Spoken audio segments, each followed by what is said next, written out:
On trouve, pardon, mais de façon symétrique, le même phénomène à gauche.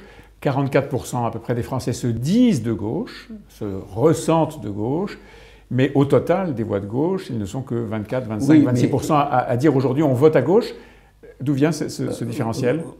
De ce désordre ridicule. Je veux dire, elle est à combien, la gauche? 6 candidats affichés. Il n'y a pas de vrai leader fort du côté social-démocrate. Donc il y a le résidu des éternelles candidatures de Jean-Luc Mélenchon. Donc c'est un cas de figure qui n'est pas comparable. Ouais.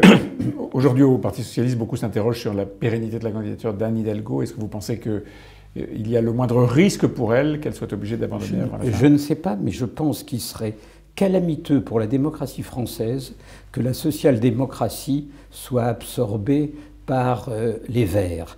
Car la social-démocratie est une composante majeure de notre histoire politique, une composante respectable. Qui a encore des idées à défendre ?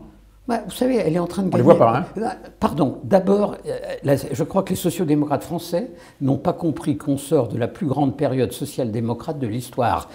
De ce point de vue, ouais. Le quoi qu'il en coûte est le paroxysme absolu de la social-démocratie.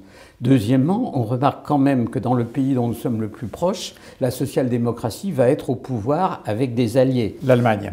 En Italie, elle est partie prenante et l'élément majeur d'une coalition d'union nationale.